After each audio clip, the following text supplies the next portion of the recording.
Okay, today we're going to talk about advancements and innovations in keratoconus management. This is a review paper by Hek Susan, okay, and others. It was published in 2025 in the Journal of Clinical Medicine.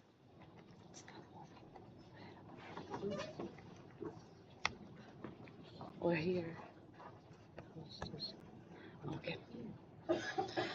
Okay, so the paper, it starts with a little introduction about the pathogenesis, what is keratoconus and the pathogenesis of keratoconus. It is a bilateral ectasia with progressive corneal thinning, and it leads to visual impairment due to basically irregular astigmatism and myopia. The risk factors, the known risk factors are a genetic predisposition and eye rubbing. Okay, and environmental triggers, but what are these triggers? We still don't know. So in the management, the shift, what's new in the management is that we have moved on from just being reactive and just giving the patient glasses and waiting for the refraction to change, and giving the patient glasses until they eventually form like scars, and then we need to give them a keratoplasty. So now we try to stabilize the cornea first, and then some innovations to improve vision a little bit. Okay. So we start with the non-surgical options. For a long time, we have been using rigid gas-permeable contact lenses, hard contact lenses.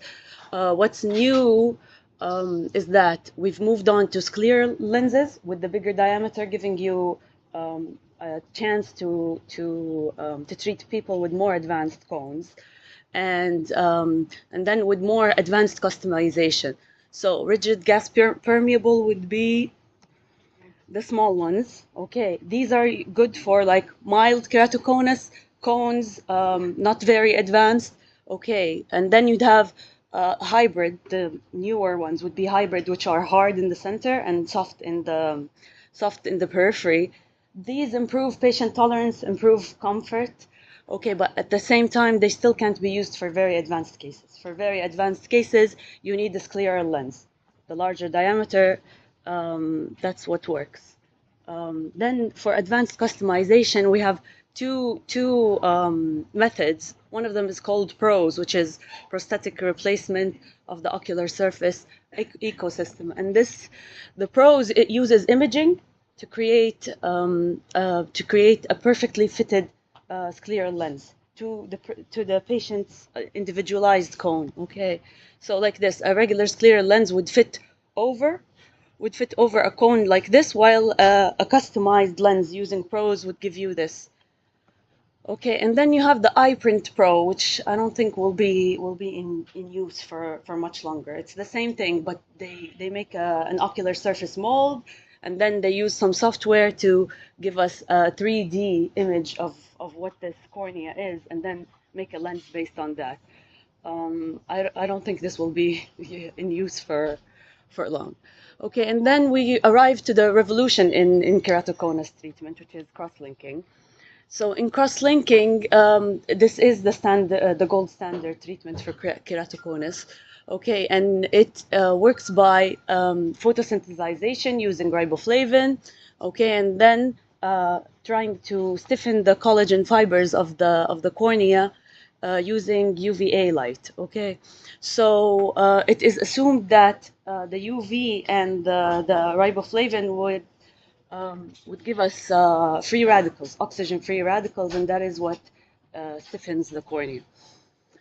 Okay, so this would be before cross-linking, and then after cross-linking, you have more stronger covalent bonds between the collagen fibers. Okay, and then we come to the Dresden Protocol, which is, we can say, the gold standard. Every study about cross-linking is compared to the efficacy of the Dresden Protocol. Okay, so we start with epi-off, removal of epithelium, so that the riboflavin can penetrate better, and then we move on to the soaking phase with riboflavin every 2 minutes.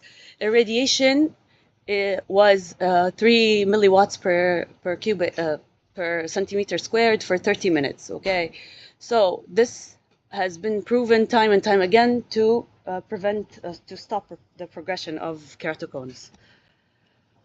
Okay, and then after that, we tried to optimize to make things a bit faster while maintaining the same efficacy. So they came up with accelerated cross-linking.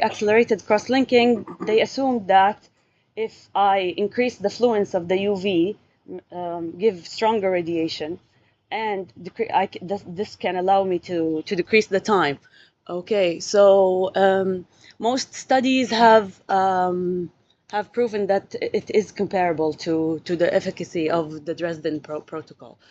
Okay, once they started going more than 9, they started going up to the 30 milliwatts per centimeter squared.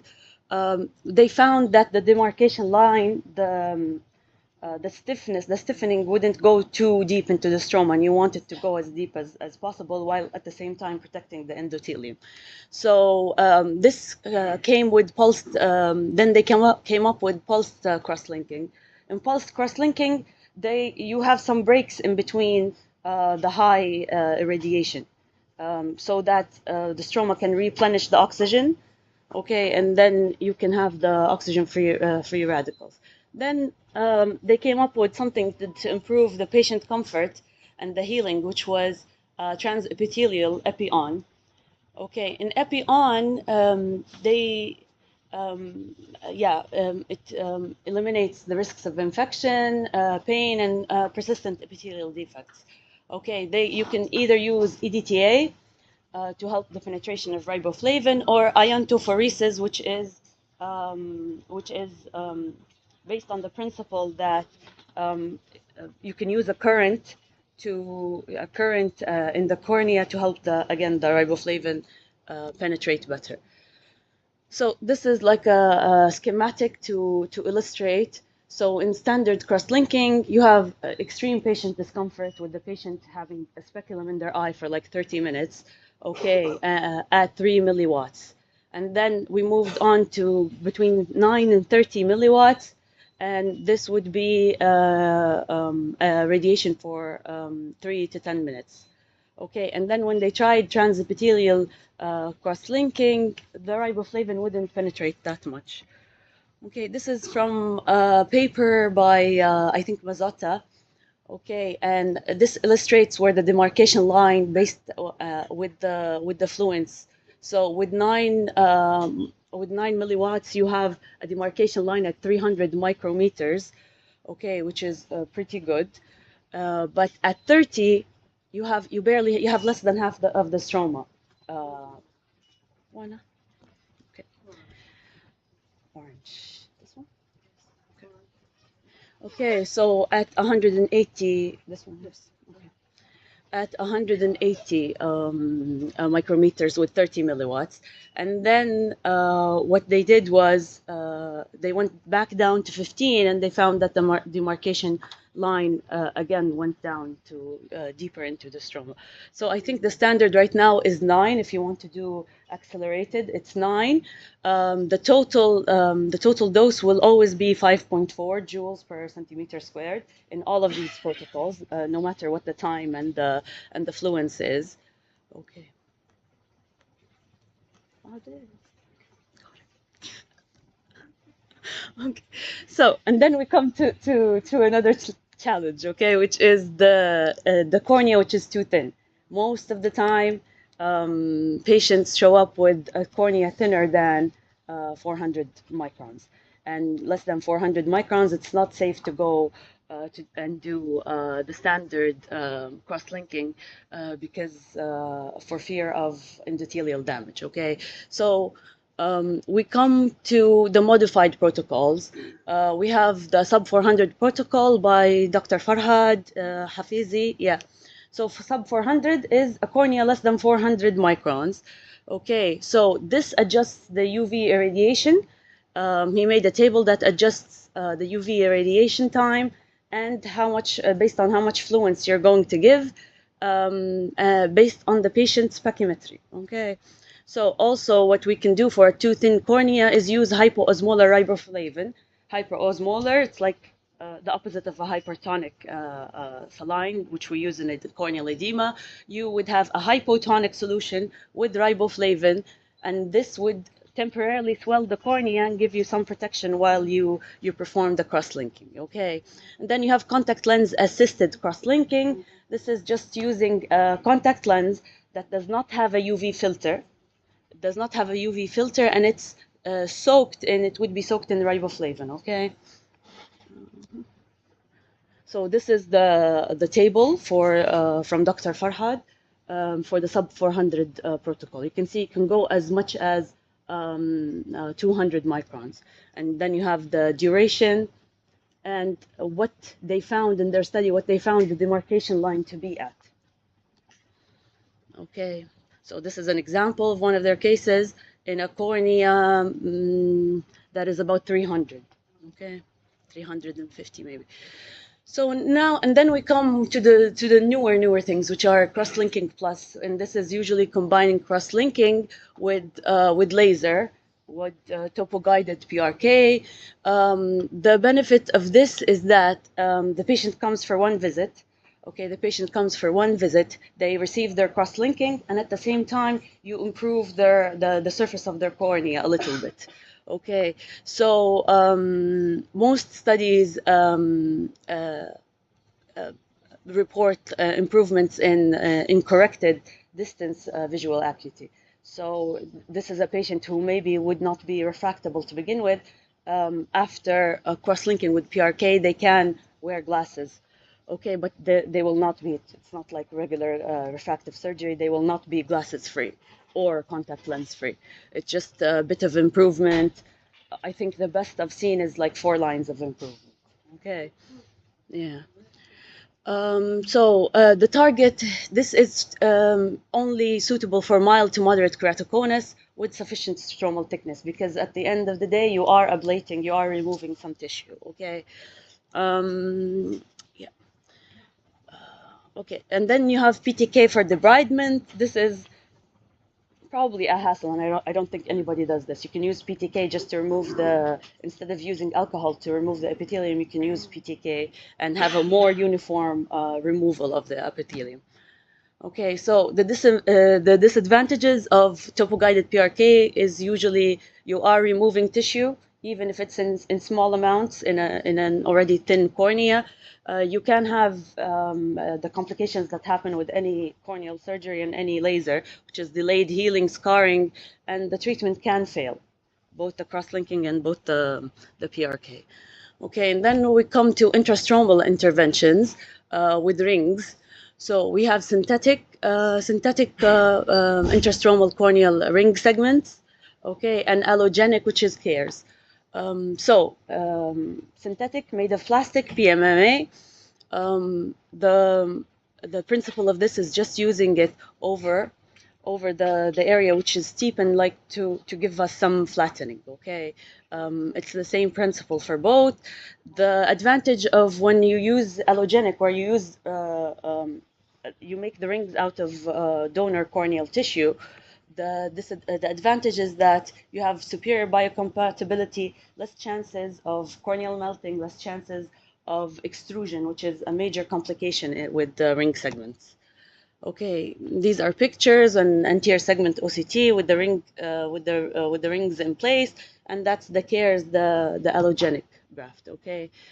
So the thing about both of them, both rings, either CARES or the synthetic ones, is that you are guaranteed to have some flattening. But what this flattening does, the effects of this flattening on the vision is still unpredictable. So you may need after that to do some topo-guided PRK to improve the vision based on the new topography. Okay, and they may also need cross-linking. Okay, and then keratoplasty. So again, historically, PKP was done for all keratoconus cases, but now we try to do DALK in all of them. Okay, switch them to DALK with lower incidence of rejection, and glaucoma, etc. So these are the complications, either DALK or PKP. You can have loose sutures, and a vascularized graft lately, graft rejection, fungal bacterial infection, astigmatism. They will probably still need hard contact lenses after surgery. They may need immunosuppression for life, glaucoma, and then you have the patient. It's a high burden type of surgery because the patient for the sutures will be coming again and again and again for either removing them, resuturing, etc. Okay. And then we come to the stromal keratophakia, okay? And these are strengthening procedures either by using a Bowman layer transplant, where you just remove the epithelium, and then a Bowman layer graft is stretched, and this would strengthen the cornea, it is said, and give us about 5 diopters of corneal flattening. Okay. The disadvantage of this is I haven't found many studies about this, and even the one they reference here is a case series of five patients. So there's also some difficulty obtaining just the Bowman's layer graft, and I'm guessing some technical difficulty in obtaining it. Okay, and then you have lenticule addition, where you take a lenticule either from smile LASIK from another donor or from a cadaver, and what you do is make a stromal pocket and strengthen whatever area needs strengthening. It seems a bit complicated too, and there is some technical surgical difficulty. And I imagine the results will be unpredictable too. Okay, now the future horizons. We have some promising treatment, non-surgical treatment. One of them is adipose-derived stem cells from an adult patient, from their own cells, obtained using liposuction. These are like pluripotent stem cells, which, when injected into a stromal pocket, can differentiate into keratocytes, and these keratocytes can produce new collagen. Okay. This is still under study, very limited. And then we have the WNT signaling. This is the gene responsible for regulating. This is a pro-collagen gene, regulating collagen production. Okay, and what they're working on right now is they also found that eye rubbing decreases the expression of this gene for about 90%. So this could be the pathogenesis of keratoconus. So they're wondering now if we can stimulate this gene and stimulate collagen synthesis. And then you have topical eye drops. These have actually been used, and I think they've been given an FDA approval, like orphan drug, like early approval. This is the IV Med 80. It's a topical eye drop, okay, which stimulates the enzyme lysyl oxidase, stimulates collagen production. And at 16 weeks after using this drop, they have shown about 1 diopter reduction in Kmax at 16 weeks. Okay, so not mentioned in this paper, but things making the recent news is the Xenia implant. The Xenia implant, right now, studied even in Egypt here, close by, it's collagen from pork that has been decellularized, and it has been cross-linked about 500 times. Okay, it's made by one company in Germany, and it's basically a ring that, after using a femtosecond laser and making a pocket, a ring is inserted, and it's very stiff. It gives the cornea some stiffness, and they say it halts the progression of keratoconus too. But some cases have needed cross-linking after. There are some cases of corneal melting too, even though it's advertised as having good biocompatibility and being very integrable in the cornea. This is from the slides of one of the doctors testing it in Egypt, and this is, I think, at 5 years, so relatively not much haze. Okay, and the vision is better. Okay, and then ray tracing. Ray tracing is very customizable. I would be lying if I say I understood it completely, but ray tracing is using excimer laser and with some AI, lasering the patient and giving them like treating the cornea wherever the aberrations are. It's very specific to the epithelium or the stroma or etc. Okay, and again, this is what they say: the uncorrected visual acuity, they gain about 4 lines in 30% of the patients they've done this on. And for the corrected, again, in 60%, this is the more impressive part, that with corrected visual acuity, you can get 4 lines in about 60% of the patients. Okay. So the key takeaways is that the management of keratoconus is very individualized, okay, and it's stage specific, patient specific. Sometimes you have patients with very advanced cones, but their vision is good. So you'd have to base your management on that. Okay, so now we also we're shifting towards tissue sparing. There's a line that they say tissue in is better than tissue out, especially in keratoconus. So they like, now with cares, they like adding like tissue. It further strengthens the cornea, and this is a thin cornea, you're adding some thickness there.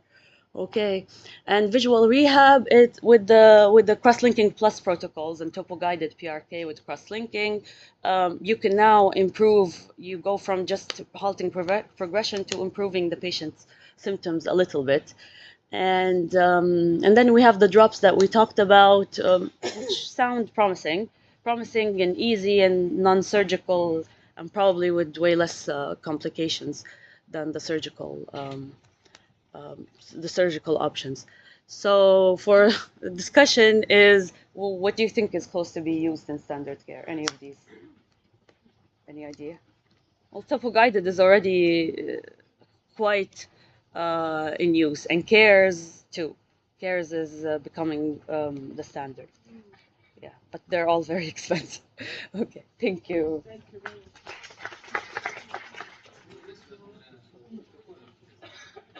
Yes. Which one do you use in the hospital?